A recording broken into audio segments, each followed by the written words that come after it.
Hello and welcome back.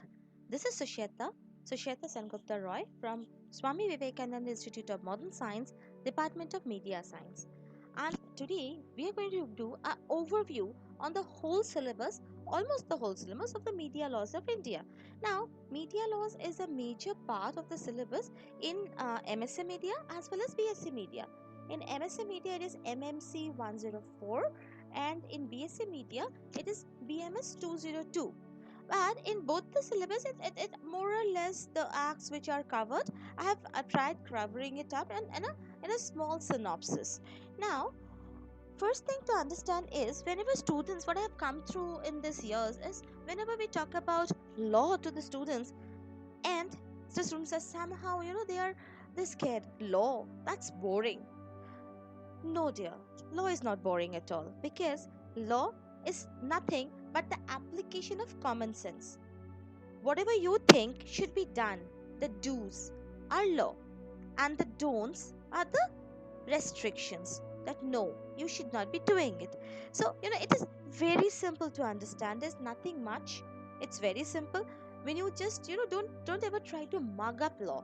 There's nothing to mug up. It's everything to understand. Small pieces of do's and don'ts are law. So there's nothing to mug up and nothing to worry too. So we'll just start with the basics of it. Now, what? The overview. What is law? And the starting of it is obviously the press law. So the Indian system is based on parliamentary democracy. So all of us, we know that we are into democracy, and it is a parliamentary democracy. So press is free, although subject to certain reasonable restrictions imposed by the Constitution of India. So 1950. So before the impact of globalization was felt, the mass media was entirely controlled by the government. So which led the media projects only what the government wanted. So the public to see. However, with the onset of globalization and privatization, the situation has undergone a humanist, changes. Like obviously, law has to change as with the change of society. So whatever the social impact was, maybe in 1950s, is it the same in 2021? No, it is not. So with the change of time, the change of social status, the change of the social system, the change of culture, what happens is the law changes because type of crime changes, so is the restrictions, and the obviously the punishment to it. So before the invention of communication satellites, communication was mainly in the form of national media, both public and private, in law and abroad. So then came transnational media with the progress of communication technologies like satellite delivery, ISDN, that's integrated services, digital network, and outcome local TV, global films, and global information system. So when we way back, so when the total media, we way back the total media system, it basically started with the maybe a small pamphlets, and then came the newspapers. When we get to the digitized version, the television, the radio, then at present what we get to know is the absolute digitized platform. Now today, like think about 1980s or 1990s, maybe 10 years back. So every day there was a system, like every family we used to see that people are in front of the TV, or maybe every morning they get hold of a newspaper for the daily news. Now today nobody goes through the newspaper, or nobody really sit back in the front of TV to watch the news at 9, the Doordarshan Kendra Kolkata, or any of the national channels. No, we don't. Today what we do is browse through the net. There are the live information channels, the live news channels. Those are the options from where we get the news. Now so things are changing. So obvious, the law related to the news or to journalism or to the fronts or to the details which was there in 1980s or 19, which was prevalent there, cannot be equal to what is today, because today everything is digitized. So obvious, the crime is also digitized. So the law has changed with a lot of amendments. Now what is the historical perspective of mass media law? Now let's get to the history of it. So the historical perspective of mass media law is like the Gauging Act. The act was passed in 18th June 1857. You can understand it's around 150 years old. So introduced compulsorily licensing for the ongoing of running printing presses, because more of printing presses and the printing materials were there. They were not, neither there were the television at that point of time, nor digitized version can't even think about. So as per the law, or as per the situation, the law was according to the situation at that point of time, that's 1857. So empowered the government to prohibit any kind of publication or circulation of any newspaper, book, or other printed material, and banned the publication or dissemination of statements of news stories which has a tendency to cause a scandal against the government. So the other part was, the other law at the historic perspective was Press and Registration of Books Act, because more of books. So again, it is in 1867 this act was passed, and it is active till date. According to this act, local authorities to take action against the editor of any newspaper that published the matter of any like incitement in rebellion. So you cannot take any incitement of a rebellion as our freedom of press. So when we talk about press, the press has to be free. We have to understand this. So on 26th of January 1950, the constitution was brought into force, and the freedom of press was also therefore incorporated in the constitution. So when we talk about the constitution, obvious factors, the fundamental rights, the right to freedom. Again, when we talk about the right to freedom and the right to the right to speak, or the it's like the it is obviously the constitution gives us the freedom of speech. So when it is a freedom of speech and action, and the freedom of when we talk about freedom of speech and action, obvious, the first thing which comes to our mind is the press has to be free, because press speaks, press gives us the it is a mirror of the society. So to empower the press to spread the knowledge, that's decided to safeguard this freedom of press as a fundamental right. It is necessary to mention here that this freedom under Article 19 subsection 1 and subsection A is not only cabined and confined to newspaper and periodicals, but also includes pamphlets, leaflets, handbills, circulars, and every sort of publication which affords a vehicle of information and opinion. Let's again understand the opinion part. So what's next is the print media and law. Now when we talk about the print media and law, so what are the acts involved in it? The Press and the Registration of Books Act of 1867, the Press Objectionable Matter Act of 1951, the Newspaper Prices and Pages Act of 1956, and Defence of India Act 1962, and the Civil Defence Act of 1968. Now what does these people say? Now, the Press and the Registration of Books Act of 1867, the act regulates printing presses, newspapers, makes registrations, which is an appointed authority compulsory for all printing presses. The objectionable matter, you can obviously understand, like what should be printed and what should not be printed, what is objectionable. Well, like this, of the publication of motivation to crime and other objectionable matters. Nothing could be printed, nothing can be printed which can be motivation to crime. So the other one is the Newspaper Price and Pages Act. Obviously, the newspaper price has to be controlled. Nobody can, a newspaper cannot be sold at maybe 500 rupees a piece. Similarly, cannot be sold at 50 paisa also. And as per the basic guidelines, the statute empowers the central government to regulate the price of newspapers in relation to the number of pages and size, and also to regulate the allocation of space to be allowed for advertising matters. Now, the Defence of India Act of 1962, the Civil Defence Act. So the act came into force during the emergency proclaimed in 1962. This act aimed at restricting the freedom of the press to a large extent, keeping in mind the unrest prevailing in India in lieu of the war against China. We remember, right? It's absolute history. So the act empowered the central government to issue rules which regard to prohibition of publication of communication prejudicial to the civil defense, military operations, prevention of judicial reports, and prohibition of printing or publishing of any matter in newspapers. So what to be published and what not to be published. Now, published books in the National Library at Calcutta, and one copy each of these are public libraries specified by the central government. So the working journalists and other newspaper employees, conditions of service. So what? Miscellaneous Provisions Act of 1955. Now it lays down the it's a minimum standard of service conditions for newspaper employees and journalists. Press Council Act of 1978. Again, press has to be regulated by a council. That's the Press Council. So under this act, the Press Council was now reconstituted after 1976. You can understand, obviously, after independence, after our total republic was made, the constitution was made, the Press Council has to be again reconstituted as of the free India to maintain and improve the standards of newspaper and news agencies in India. Now, the delivery of books and newspapers, Public Libraries Act of 1954. So, according to this act, the publisher of books and newspapers are required to deliver free of cost, a copy of, a copy of their books in National Library. Now, broadcast law. Now, when we talk about broadcast law, that is of today. This is the law for today. Now, broadcast and its law. Previously, the broadcast media was under complete monopoly of the government of India.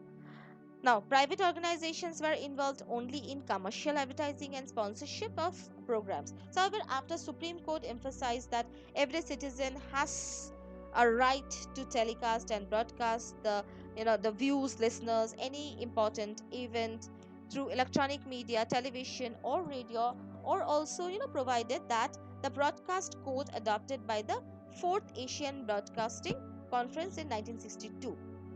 So, this is to ensure the objective presentation and news, fair and unbiased comment, to promote the advancement of education and culture, to raise and maintain high standards of decency and decorum in all programs, to provide programs for the young which by variety and content will inculcate the principles of good citizenship. Who is a good citizen and who is not?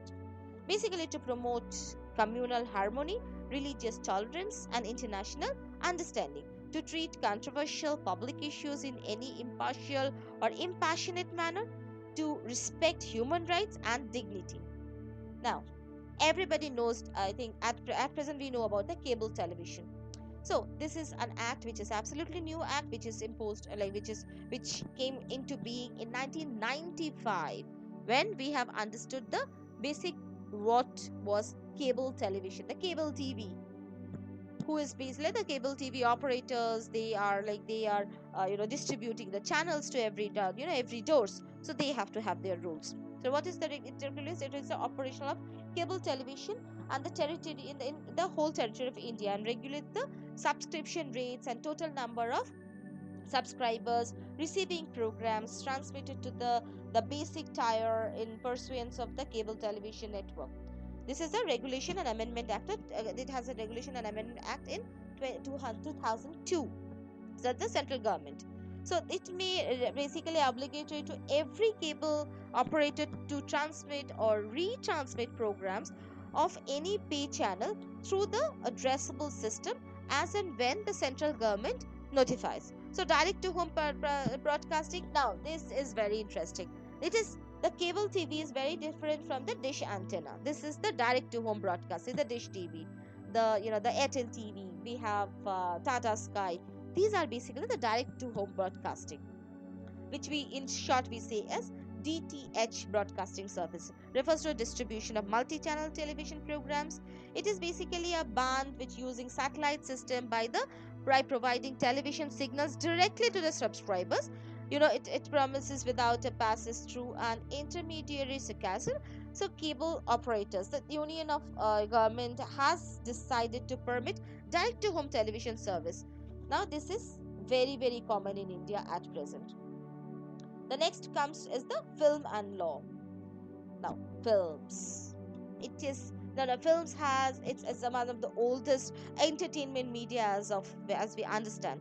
So in India, one of the largest producers of motion pictures in the world, encompassing three major spheres of activities: production, distribution and exhibition. The various laws in force regulating the making of the screen and making and screening of the films are the Cinematograph Act of 1952, the Copyright Act of 1957. Basically, what does it say? Now, the Cinematograph Act of 1952. This act has been passed to make provisions for a certification of cinematographed film for exhibition by means of cinematography. Under this act, the Board of Film Censors, the renamed Central Board of Film Certification, with advisory panels of regional centers, empowered to examine every film and sanction it, whether for unrestricted exhibition or for exhibition restricted to adults. So you must have noticed that before the exhibition of any film, there is a certificate. Over the certificate is written either it's U, but that means that it is for universal viewing. There can be UA, which is like it can be viewed, everybody can view the film, but under adult supervision. And there's a A. The A is strictly for adults, so that cannot be viewed, that cannot be exhibited to anybody who is below the age of 18. So that's the Cinematograph Act of 1952. The next is the Copyright Act of 1957. So, according to this act, copyright means the exclusive right to commercial exploit the original literacy, dramatic, artistic, musical work, sound recordings, or cinematographic films as per the wishes of the owner of copyright, subject to the restriction imposed on the act. So, what does it say? To make a copy of the film, to cast the film in so far as it consists of visual images, it is as seen by the public, and so far as it consists sound to be heard by the public. So, to communicate the film to the radio diffusion. So, what's the third act? I said there are three important acts in films. So, what's the third act? The Bombay Police Act of 1951. Now, it contains provisions empowering the police to regulate the exhibition of films in the state of Maharashtra. So, formerly it was Bombay, presently it's Mumbai. Now, Bombay Cinemas Regulation Act of 1953, it provides a scheme for stateless licensing of cinema theatres and other places where motion pictures are exhibited. So, the Bombay Entertainment Duty Act of 1923, that imposes a tax on the public exhibition of motion pictures and other forms of entertainment. So, that's the reason we pay for not only the tickets, but also a bit of tax is also being, we pay a bit of tax. Now, next is the advertising. Now, there are guidelines, there are laws relating to advertising too. So, what? In order to enforce an ethical regulatory code, the Advertising Standards Council of India was set up, inspired by the similar Code of Advertising Standards Authority, ASA, UK, and the ASCII, so that's ASCI, follows the following basic guidelines in order to achieve the acceptance fair advertising practices in the interest of the consumers.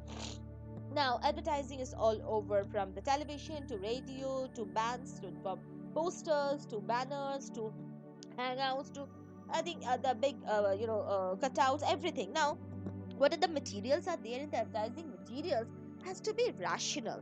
There has to be guidelines, or else anything and everything you put up on the posters may not be good for your child, or maybe it may not be good for for the peace of our country. Now, to ensure the truthfulness and honesty of representation and claims made by the advertisements, and to safeguard against the misleading advertising, to ensure the advertisements are not offensive to generally accepted standards to public decency.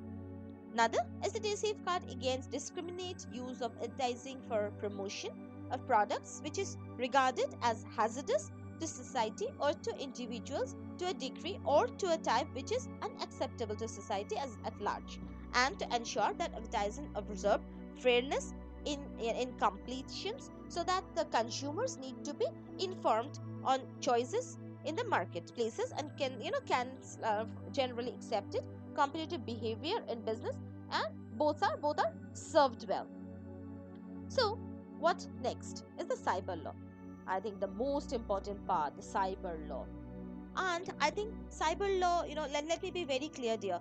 Cyber law is still in the mode of making, because it's a new option altogether, because it's every day something or the other, some new cyber crime is coming up, and whenever there's a crime, there has to be a law to safeguard that.